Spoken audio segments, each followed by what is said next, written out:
So LSU football got 2 commitments and signees over the weekend. Donovan Green, the tight end at Texas A&M, played in 18 games with 22 catches, 233 yards, and 2 touchdowns. The former 5-star did play in 8 games this year. Here's what I think you're getting in Donovan Green. I think that you're getting a tight end that has ability, and the ability that if he can get back to the form of what he was like during high school, this kid could be a super freak. The problem is that he got banged up.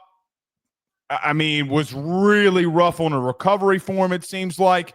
Couldn't get on the field after coming out of that injury. Now, I will remind you, we've seen Green in the past. You should remember the ass whooping that he put on you in certain situations. Now, what I also tell you is that there was a tight end that we all wanted in Jake Johnson, which Mason Taylor became out to be the better of all of them. Ironically, you're going into a situation where this young man, it's time to perform.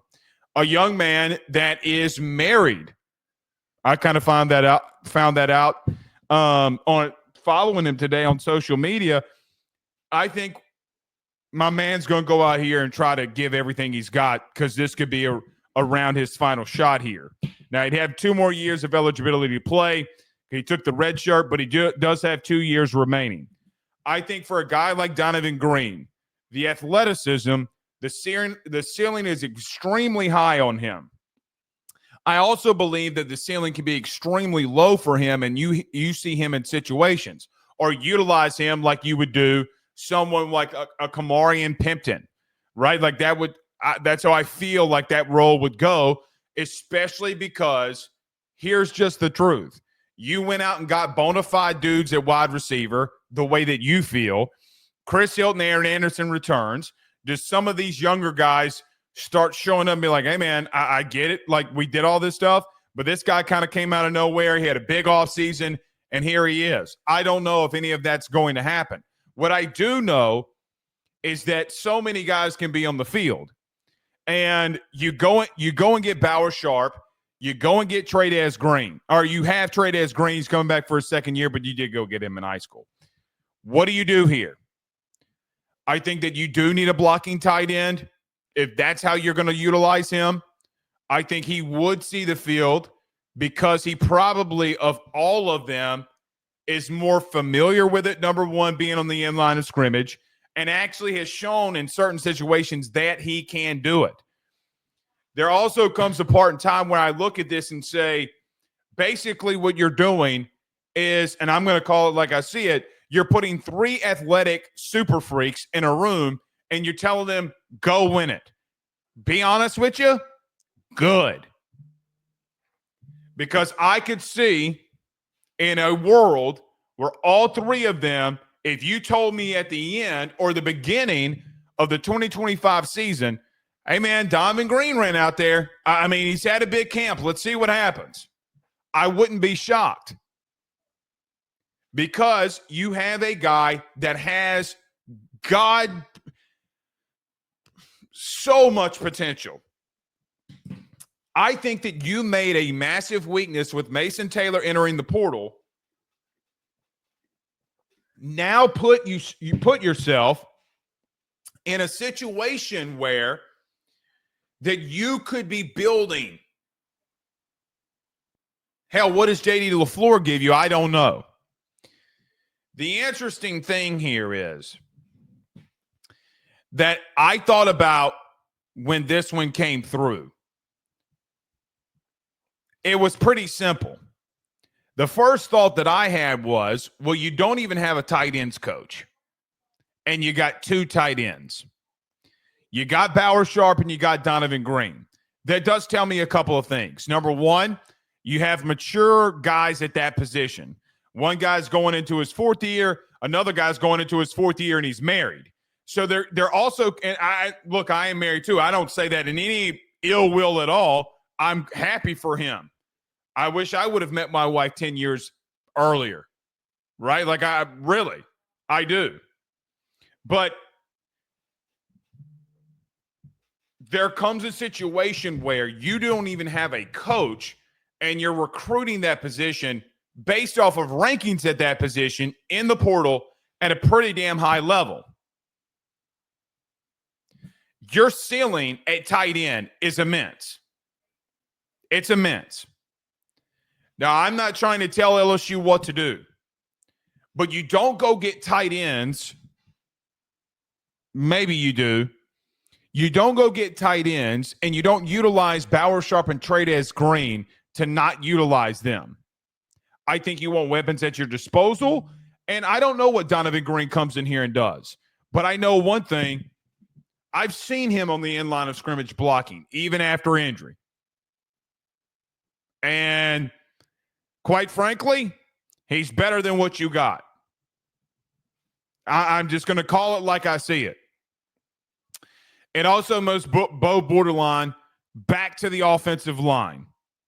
My man ain't coming in the game no more. Now, you might put him out there like, hey, man, we go heavy set, and we're just going to call seven-man protection off a play action. Maybe they leave him there. I don't know. It is interesting to me that when you put focus on one position to get two guys, you get them. We're going to talk about safety in just a moment, but I think that you're trying. I hope that all of you are smart enough. I'm pretty sure you are to pick up what I'm putting down. You focused on it. You have an offensive-minded head coach, an offensive staff. You're focusing in on it. I mean, the number 2 guy under Brian Kelly is Frank Wilson, offensive dude. Now, there are a couple of positions, speaking of offense, that I think that they should still go after. And we can talk about those in a minute. But when I look at you offensively, you're going for broke. You went out and got 4 wide receivers. You went and got 2 offensive linemen for now to replicate some things that you already have at receiver. I would say, and we talked about this a lot on Thursday, I would say you got weapons. You got a lot of weapons. How does that look going into year 2 under Garrett Nussmeier? How does it look? Because I can see in a world where you could get up a lot of production from what you have. Tons of production.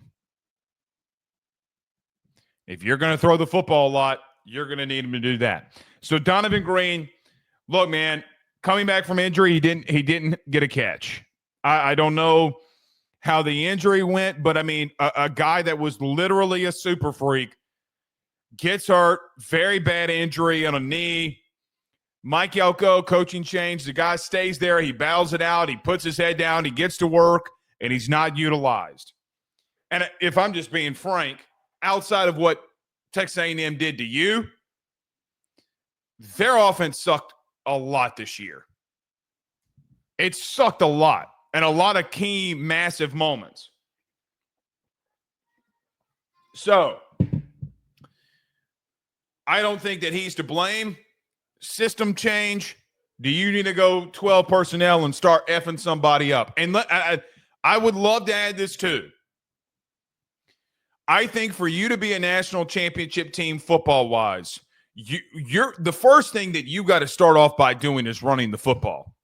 Now, defensively, you got to start be massive leaps better in stopping the run, but you got to start running the football. Guys, what do all 4 teams that we saw in the playoff last week, outside of Texas, but they do it in different ways? What do all of them pretty much have in common? Why did Georgia get beat by, let's call it what it is, by Notre Dame? None of those teams could run the football. You're having a new right tackle potentially that you're going to have to put in there. Well, by all means, if we're going to run outside zone, well, we're going to put a big body tight end on him. I understand. I love the addition, to be honest with you. Nothing. I don't think anything bad can come from this at all. I think it's going to be a massive positive for you. But there are some concerns. Again, high ceiling, low floor. High ceiling, low floor. All right. But if you want to be a natty team, you got to start running the ball. You have to have a very special guy behind center, which Garrett can be. Garrett can be that 100%. You need somebody special to take you over that hump. Today marks the 5-year anniversary of when Joe Burrow and the boys went into New Orleans and whipped Clemson's ass. Now you start off a season with them in 2025, which is ironic, but you got to make that leap. You have championship potential offensively. I have moderate production that I've actually seen. I'm telling you, you can be a problem. You got to run the football. You got to find a way to run the football. And listen, if you can't, well, Texas just showed you what it looks like. I don't care what anybody says. Steve Sarkisian's game plan versus Ohio State, chef's kiss. Chef's kiss. I tweeted this during that game, by the way, if anybody cared. They're throwing screens. They're throwing to the backside of the backfield. Hey, dog, 7 yards is 7 yards. And I don't trust my quarterback, and God forbid we can't run the football, and we get to 3rd and 3, a 5-yard pass is better than a 7-yard pass for him, 10-yard pass for Quinn Ewers, because my man's dookie. Run the football. The teams that are getting there constantly can literally line up and run the ball. You're going to throw the ball to set up the run. So you got to be much more appropriate there. All right. Tamarcus Cooley, the safety out of NC State, I guess technically formerly out of Maryland too. But Tamarcus Cooley, the safety who was here at LSU this past week, has now made it official that he has committed and signed with LSU. My thing here is very interesting. Okay? What is interesting about Tamarcus Cooley and this entire situation is that you desperately needed a safety. There's no doubt about it. You went out, you got one. Now, I don't think that the crop of safeties that were in the portal necessarily are guys that you have seen in the past. Let's just call it what it is. Not even in the portal, but guys that you've seen at safety in the past. Tamarcus Cooley, and we talked about this on Thursday.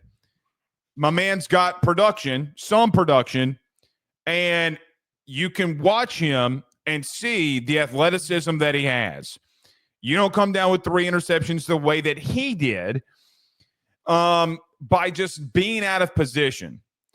I do worry about some tackling issues. I do worry about some other things. It's some production. It's not a lot of production. But you needed to throw everything that you could at the wall and see what sticks. You got somebody. Can they come in and be good for you? Now, the safety room has got very interesting because I don't know what you do. I legitimately don't know when we go out to spring ball what this is going to look like. I could see a variations of things. I think that they're going to throw shit at the wall and see what sticks too from how they want to do things, but that's neither here nor there. The most intriguing thing to me about this team going into spring, I feel like I know what I'm going to get at O-line. Whether you like it or not, I pretty much know in my mind how they're going to line up. You're going to have more at center. I don't know what you do with Chester. Maybe you move in the right tackle, but I know Josh Thompson's going to be at right guard. Paul Mbinga is going to be at left guard, and Tyree Adams is going to be at left tackle. I pretty much know, and I've gotten a game sample size of what I think that I can get on some of these. Now, the other two, I got a whole season worth of being able to go out there. And as Carter showed in his film breakdown, I've seen a dude in Josh Thompson that is a road raider and effing dudes up in the Big Ten. We've seen him go up against Ohio State and have a lot of success. If he can do it against them, I promise you he can do it against anybody that he's going to see this year. There comes a point in time when I look at this DB room. Now you bring in Tamarcus Cooley. You're not bringing him in to sit, and you're going to throw him to the wolves. And we're going to have a really good idea about where, when, why, how this young man does what he needs to do. You're going to see it. I am praying, and I do think this is what I can tell you on some stuff that I've seen from Tamarcus Cooley. I see a guy that has the ability to cover. I do think he gets lost in space sometimes. I do think that he's a little timid at times to come up and defend the run. That's what I've seen in 1 year. What I've also seen is really big plays. I mean, the last game that he played, guys, he had 2 picks. I mean, I know it's ECU, but he still had 2 interceptions. Didn't see much of him in the beginning of the season from a starter position. I am praying to God that this young man hits. And the name is fantastic, by the way. Tamarcus Cooley. We need it, man. I don't know what they're going to do at DB. I feel like I have an idea. In some variation, you're probably in day one going to throw Stamps and Mansour Delane out there at boundary corner. I have absolutely zero clue what they're going to do at star. Zero clue until Harold Perkins comes back. But I certainly feel that you're going to have Mansour Delane somewhere in that 4 position group. I don't know where. I would say boundary at this given moment. Just what I think they're going to do. Tamarcus Cooley is going to be at 1 safety, and Jordan Gilbert got banged up, but I don't know his availability status for the spring. Maybe Cooley and Spears, but there's going to be a variation. And I am so intrigued to see how this secondary holds up against this new wide receiver room and this new passing game. I say new passing game, but quite frankly, new guys that you will have, because Trey Daz at parts and times will still be with the basketball team. He's still going to be with them. I'm interested to see what unit wins. I feel as if early, we're not going to get good reports. I don't think that we will, because you got a lot of guys that have to rebuild. Guys, there's a strong chance with Pickett, Delane, Cooley. There's a strong chance that 4 of your 5 DBs are brand new. And it's an interesting conversation to have when you get into a situation when you at a position group that communication is of the utmost importance.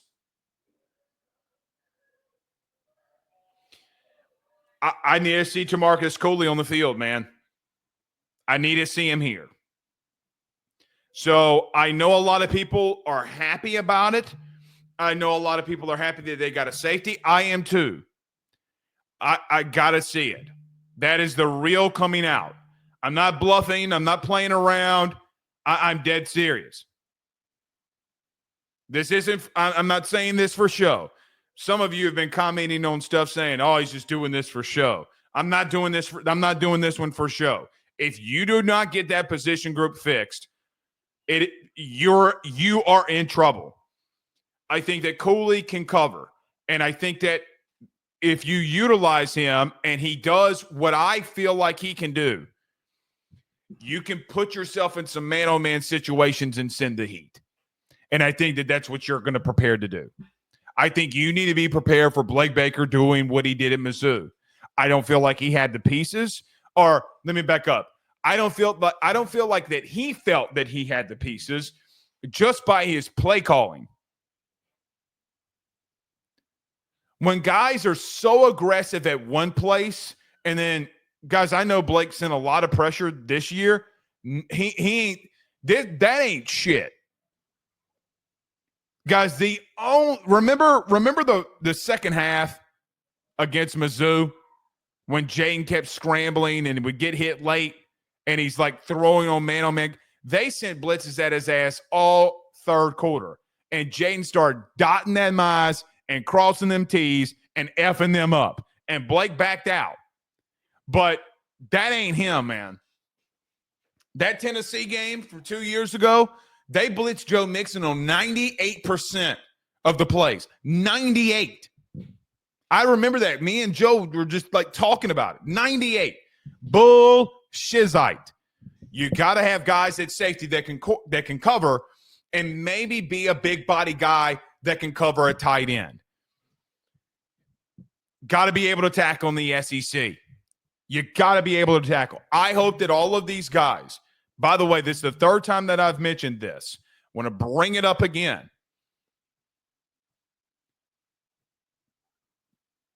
And I'm going to use this with a massive amounts of caution. When you look at this team, they have talent to do something really good. My worry is that they have not proven anything altogether on the field. The other third thing that I've said, or this will be the third time I've said it on this show, I keep hearing really good shit coming out of that, that come to my ears, pause. News that travels to me. I've heard 3 times that Nick Anderson has gotten here, putting his head down, didn't say anything, went to work. It's all I keep hearing. I literally today had a very good friend of mine that runs around in different circles. He calls me. That was my first clue that something was off. Coming home from the gym, calls me. It's like, hey, man, are you hearing a lot about Nick Anderson? I'm like, okay. Dude came in early. Dude came here early. Committed. Day that he could report, here. Now, he's still a little banged up from what I understand, apparently. But we'll see if he can go in spring. And he's working his ass off. Like, hey, man, he can't really participate, but it doesn't matter. He's out here, like, catching passes, going with jugs machines. Like, dude's working his ass off. And I'm happy to hear that. All right. So, Tamarcus Cooley has committed to LSU. Interesting times. Matthew Conkle with a $5 super chat says, at Clemson, at Bama, at Ole Miss, South Carolina, Florida, and A&M, I'm already nervous. You should be nervous. And listen, Tom Allen, here's why I'm nervous. Tom Allen, the DC at Penn State, has, I guess, decided that he's going to be heading down south a little bit to South Carolina. Man, because, I mean, it's cold up in Pennsylvania. That one playoff game wasn't it like 29 degrees, and Tom Allen's like, hell no, I ain't doing that. But he was in Indiana. He was the Indiana head coach. What am I talking about? Looks like Tom Allen's going to be the new DC at Clemson. Bruh, I know that Penn State has guys on defense. Their safety room was absolutely ridiculous. That Wheatley kid, number 6 for Penn State, oh, heavens to Betsy. If we had safety play like that, I would cry. A brand new offense with what you're going to have with brand new pieces all scattered all around it on the road against a new DC that you have not seen what he's going to do with that team. That is a massive talking line, a massive point. Peter Woods and those guys are still really good. I think that they play for a bad DC. I think that I think Clemson went through a little bit of Matt House effect, but they just had enough athletes defensively where they could make up for it. I think they're a really bad call team. You saw Penn State the other night, most of you. Well, actually, not a lot of you. It was one of the worst watch playoff games ever, Penn State and Notre Dame. People don't watch them.